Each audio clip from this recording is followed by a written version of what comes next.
नमस्कार, स्वागत है आप सभी का डीडी न्यूज के इस खास बुलेटिन एक्सप्रेस 100 में, जहां हम आपके लिए लेकर आते हैं राजनीति, मनोरंजन, देश, दुनिया, खेल और व्यापार जगत की सभी बड़ी खबरों को एक्सप्रेस यानी कि फटाफट अंदाज में। मैं हूं जया सिन्हा, तो आइए देखते हैं खबरें तेज रफ्तार से। भाजपा ने लोकसभा चुनाव के लिए 16 राज्य और 2 केंद्र शासित प्रदेश से 195 उम्मीदवारों की पहली सूची जारी कर दी है।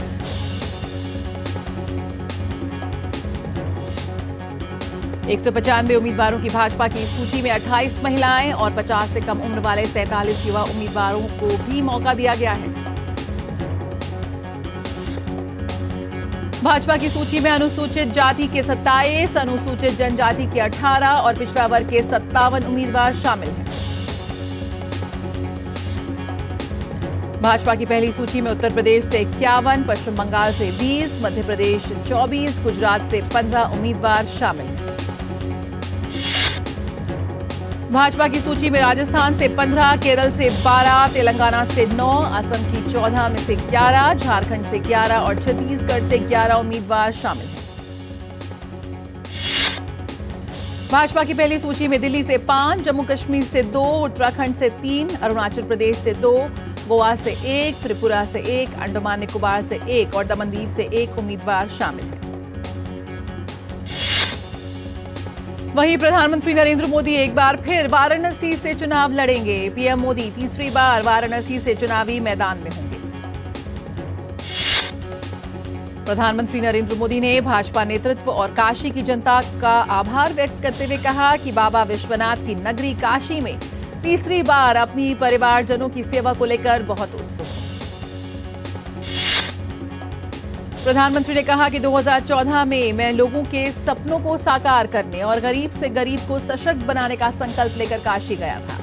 बीते 10 वर्षों में काशी का कायाकल्प करने के लिए हमने अलग अलग सेक्टर में तेज प्रगति की है। भाजपा द्वारा लोकसभा चुनाव 2024 के लिए वाराणसी सीट से प्रधानमंत्री नरेंद्र मोदी के चुनाव लड़ने की घोषणा के बाद भाजपा कार्यकर्ताओं ने जश्न मनाया। वाराणसी के अलावा दिल्ली और गांधीनगर में भी भाजपा समर्थकों ने जश्न मनाया। भाजपा महासचिव विनोद तावड़े ने बताया कि रक्षा मंत्री राजनाथ सिंह को लखनऊ से, गृह मंत्री अमित शाह गांधीनगर से और स्मृति ईरानी को अमेठी से टिकट दिया गया है। लोकसभा चुनाव के लिए भाजपा की पहली लिस्ट जारी होने पर सीकर बीजेपी के कार्यकर्ताओं में वहां पर जबरदस्त माहौल है। केरल के तिरुवनंतपुरम से राजीव चंद्रशेखर को प्रत्याशी बनाए जाने पर भाजपा कार्यकर्ताओं में उत्साह दिखा। वहीं लखनऊ से रक्षा मंत्री राजनाथ सिंह को उम्मीदवार बनाए जाने पर पार्टी कार्यकर्ताओं में खुशी देखने को मिली। लोकसभा चुनाव 2024 के लिए विदिशा से भाजपा के उम्मीदवार शिवराज सिंह चौहान ने कहा, हम सभी राष्ट्रीय पुनर्निर्माण मिशन के कार्यकर्ता हैं। बालूरघाट लोकसभा सीट से अपनी उम्मीदवारी पर पश्चिम बंगाल भाजपा अध्यक्ष सुकांत मंजुमदार ने कहा कि पहले से बहुत ज्यादा सीटें जीतकर प्रधानमंत्री मोदी को उपहार के तौर पर देंगे। जोधपुर से लोकसभा टिकट मिलने पर भाजपा नेता गजेंद्र सिंह शेखावत ने इसके लिए राजस्थान भाजपा अध्यक्ष सीपी जोशी, राजस्थान के सीएम भजनलाल शर्मा और पार्टी के वरिष्ठ नेतृत्व का आभार जताया। वहीं लोकसभा चुनाव 2024 के लिए भाजपा की पहली उम्मीदवार सूची पर छत्तीसगढ़ के मुख्यमंत्री विष्णुदेव साय ने कहा कि ये एक बेहतरीन सूची है जिसमें हर चीज का ध्यान रखा गया है। राष्ट्रीय लोकदल औपचारिक रूप से भाजपा के नेतृत्व वाले एनडीए में शामिल हो गया है। नई दिल्ली में केंद्रीय गृह मंत्री अमित शाह और भाजपा अध्यक्ष जेपी नड्डा के साथ बैठक के बाद आरएलडी प्रमुख जयंत सिंह ने अपनी पार्टी को एनडीए में औपचारिक रूप से शामिल करने की घोषणा की। भाजपा अध्यक्ष जेपी नड्डा ने कहा कि एनडीए परिवार में शामिल होने के लिए उनके फैसले का वो दिल से स्वागत करते हैं। वहीं रालोद प्रमुख ने कहा कि एनडीए विकसित भारत के संकल्प को पूरा करने और आगामी लोकसभा चुनावों में 400 सीटों का आंकड़ा पार करने के लिए तैयार है।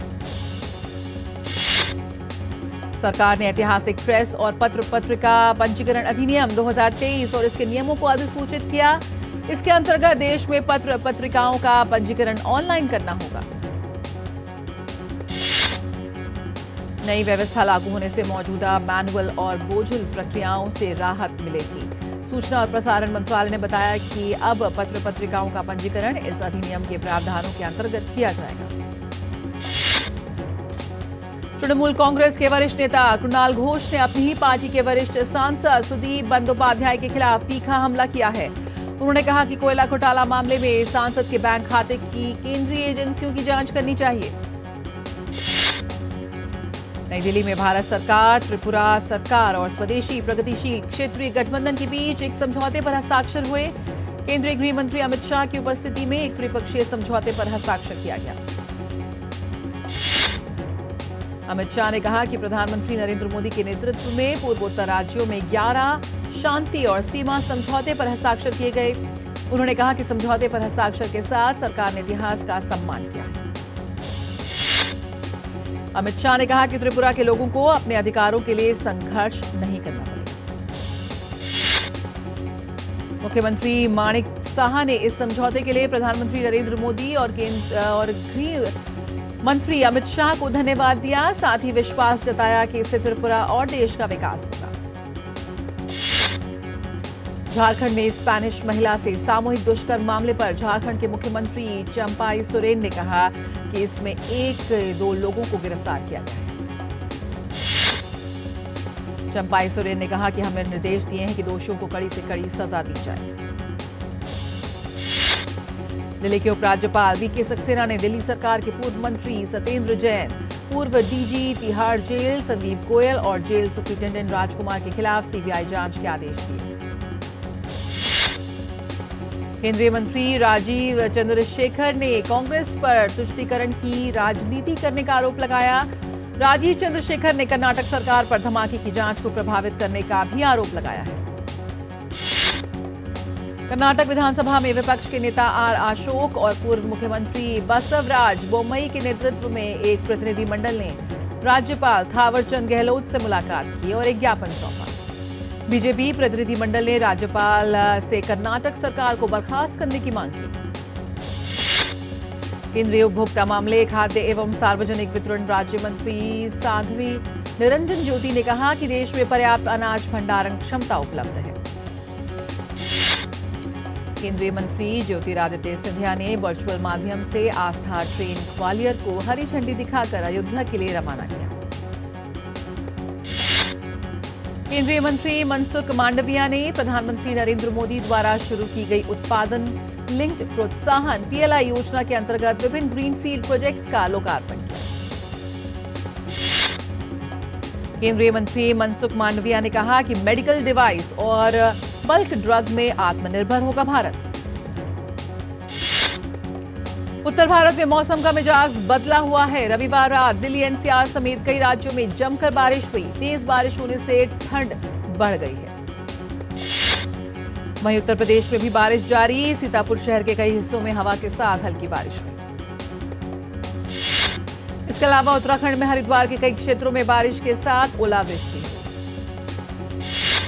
जम्मू कश्मीर में खराब मौसम एक बार फिर आफत लेकर आया है। रामबन और बनिहाल के बीच कई हिस्सों में भूस्खलन, कीचड़ और पहाड़ों से पत्थर गिरने के कारण जम्मू श्रीनगर राष्ट्रीय राजमार्ग बंद हो गया है। हिमाचल प्रदेश में शिमला के मंडोल गांव में भारी बर्फबारी के बाद पूरे क्षेत्र में बर्फ की मोटी चादर बिछ गई। वहीं हिमाचल प्रदेश में कुल्लू जिले के रोहतांग क्षेत्र में भी ताजा बर्फबारी हुई।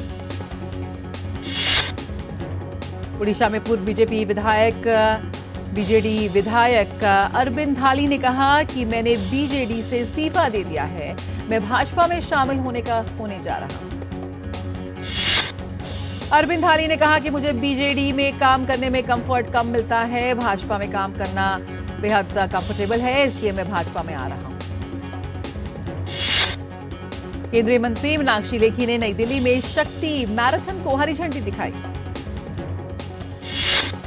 लद्दाख में चीन के साथ जारी सीमा तनाव काफी पुराना है। इस पर विदेश मंत्री एस जयशंकर ने कहा कि चीन को सीमा प्रबंधन समझौते का पालन करना चाहिए। भारत चीन संबंधों में सुधार के लिए वास्तविक नियंत्रण रेखा पर शांति होनी चाहिए। एस जयशंकर ने कहा कि पिछली सरकारों ने भारत के अंतर्राष्ट्रीय संबंधों का उतना प्रभावी ढंग से उपयोग नहीं किया जितना अधिक किया जा सकता था। वक्त एक छोटे से ब्रेक का, जल्द हाजिर होते हैं।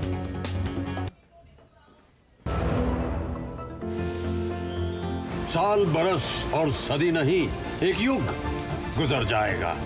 उम्र न पूछो वंडर की, जब फर्क नजर आएगा।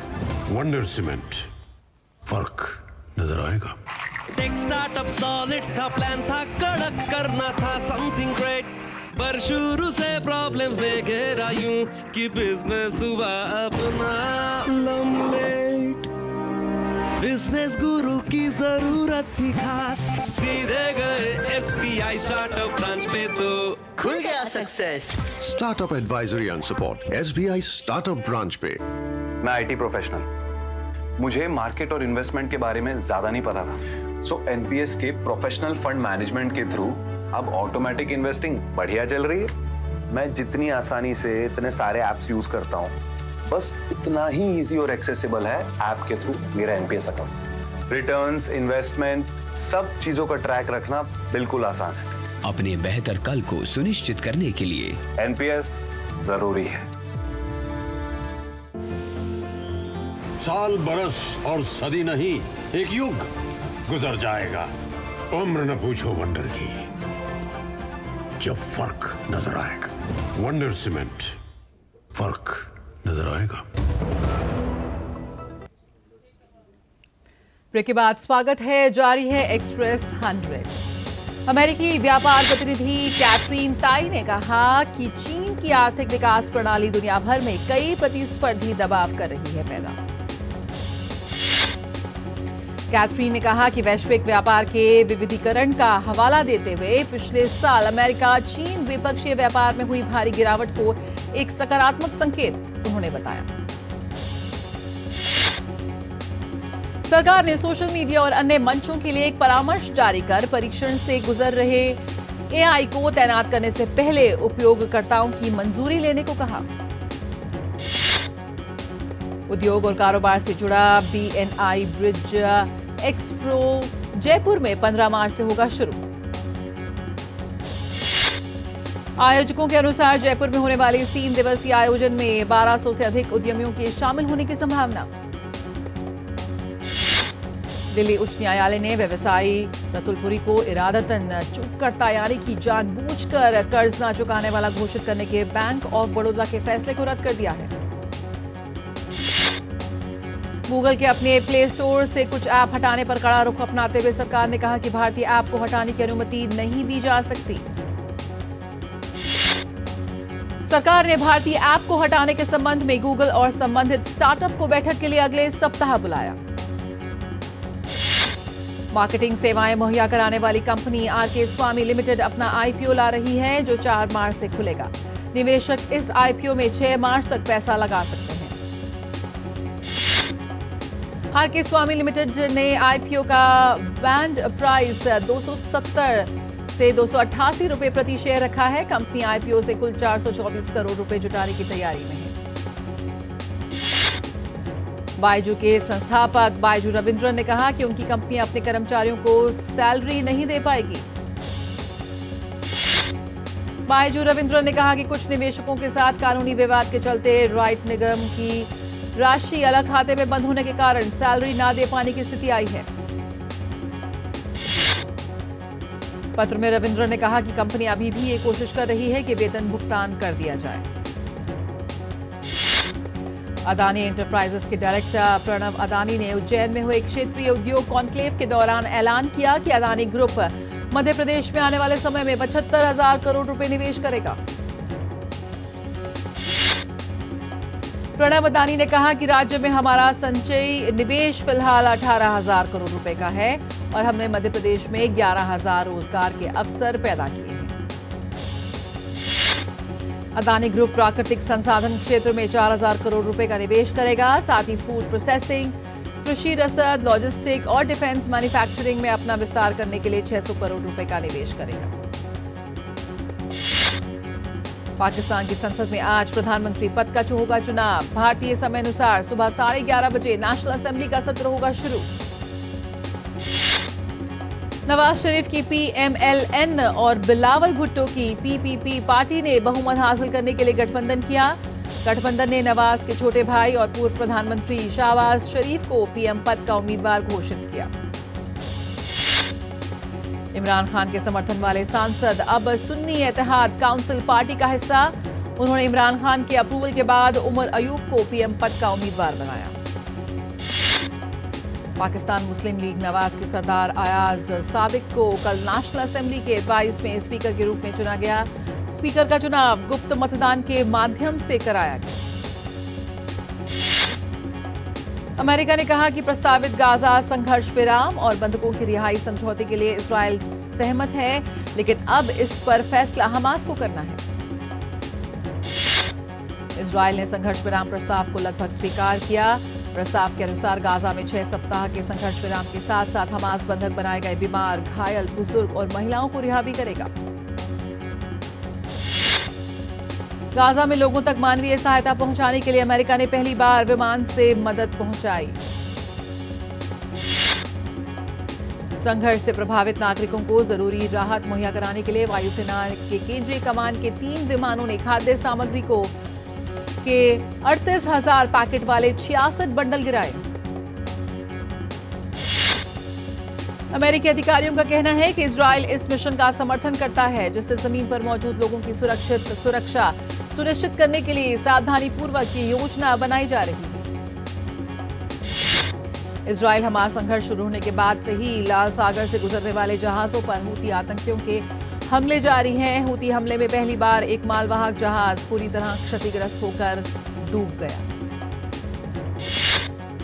यमन की ओर इसके डूबने की पुष्टि की गई है। ब्रिटिश स्वामित्व वाला जहाज 41,000 टन फर्टिलाइजर लेकर जा रहा था। टेक्सास A&M1 सेवा द्वारा प्रदान किए गए नवीनतम आंकड़ों के अनुसार बुधवार को लगी आग में अब तक 1 मिलियन एकड़ से अधिक भूमि झुलस गई है, जिसके बाद लोगों को प्रभावित क्षेत्र छोड़कर जाना पड़ा है। आग ओक्लाहोमा के साथ राज्य की सीमा को पार करते हुए पैनहैंडल के पूर्व की ओर फैल गई है, जिसके बाद कम से कम 2 लोगों की मौत हो गई। दर्जनों घर जल गए और सैकड़ों वर्ग मील की चारागाह भूमि झुलस गई है। महिला प्रीमियर लीग में आज गुजरात जायंट्स और दिल्ली कैपिटल्स की टीम आमने सामने होगी। मौजूदा सीजन में दिल्ली कैपिटल्स का अब तक का सफर अच्छा रहा है। WPL में शनिवार शाम खेले गए मैच में मुंबई इंडियंस ने रॉयल चैलेंजर्स बैंगलोर को हराकर टूर्नामेंट में अपनी तीसरी जीत दर्ज की। मुंबई ने RCB को 7 विकेट से हरा दिया। टॉस जीतकर पहले बल्लेबाजी करने उतरी RCB ने 6 विकेट गंवाकर 131 रन बनाए थे। जवाब में लक्ष्य का पीछा करने उतरी मुंबई की टीम ने 16वें ओवर में लक्ष्य हासिल कर लिया। रणजी ट्रॉफी के सेमीफाइनल का आज दूसरा दिन मध्य प्रदेश और विदर्भ के बीच खेले जा रहे पहले सेमीफाइनल मैच की पहली पारी के दूसरे दिन मध्य प्रदेश की टीम 47 रन से आगे खेलना शुरू करेगी। पहले दिन का खेल खत्म होने तक मध्य प्रदेश ने 1 विकेट खोकर 47 रन बनाए। इससे पहले कल पहले बल्लेबाजी करने उतरी विदर्भ की पूरी टीम 170 रन बनाकर ऑल आउट हो गई। वहीं दूसरे सेमीफाइनल में पहले दिन का खेल खत्म होने तक मुंबई ने 2 विकेट खोकर 45 रन बना लिए थे। आज जब टीम मैदान पर उतरेगी तो उसकी कोशिश लय में आने की होगी। इससे पहले तमिलनाडु ने पहले बल्लेबाजी करते हुए अपनी पहली पारी में 146 रन बनाए। तमिलनाडु की तरफ से टॉप स्कोरर विजय शंकर रहे, उन्होंने 44 रन बनाए। वहीं वॉशिंगटन सुंदर ने 43 रन की पारी खेली।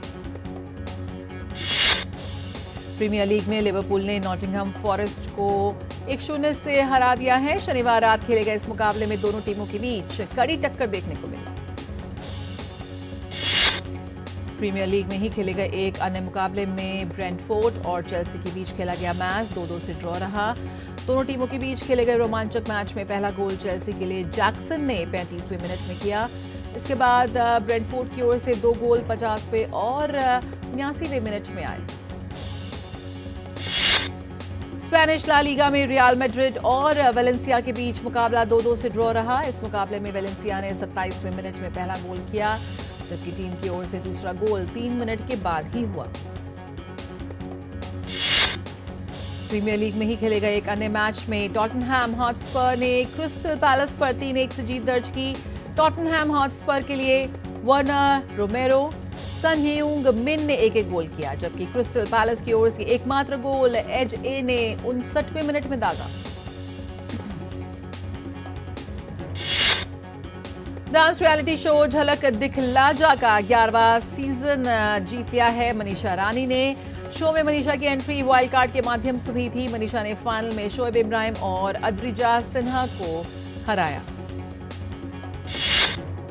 71वें मिस वर्ल्ड प्रतियोगिता का आयोजन। इस बार भारत में प्रतियोगिता में भाग लेने के लिए 117 देशों के प्रतिभागी भारत आ चुके हैं। इस बार मिस वर्ल्ड प्रतियोगिता में भारत का प्रतिनिधित्व सिनी शेट्टी कर रही हैं। और टिकट बुकिंग ऐप बुक माई शो ने रेड लॉरी फिल्म फेस्टिवल के पहले संस्करण की घोषणा की। इस फिल्म फेस्टिवल में दुनिया भर की उत्कृष्ट फिल्मों का उत्सव मनाया जाएगा। और अभिनेत्री सारा अली खान की आगामी फिल्म ए वतन मेरे वतन का टीजर हुआ लॉन्च। करण जौहर के प्रोडक्शन बैनर के तले बनी ये वाली फिल्म स्वतंत्रता सेनानी उषा मेहता की जिंदगी पर आधारित है। तमन्ना भाटिया एक आध्यात्मिक यात्रा पर निकली हैं। ऐसे में उन्होंने अपने सोशल मीडिया प्लेटफॉर्म इंस्टाग्राम पर अपने वाराणसी काशी विश्वनाथ मंदिर के दर्शन करते हुए तस्वीरें साझा की। और अभिनेता कुणाल खेमू के निर्देशन में बनी फिल्म मडगांव एक्सप्रेस का टीजर हुआ रिलीज। इस फिल्म से कुणाल खेमू बतौर निर्देशक डेब्यू करने जा रहे हैं। अभिनेत्री Priyanka Chopra Jonas Russo brothers के बैनर के तहत बनने वाली फिल्म द ब्लफ में करेंगी बतौर अभिनेत्री काम। 19वीं सदी के कैरिबियन पटकथा पर आधारित ये फिल्म एक महिला समुद्री डाकू पर आधारित है।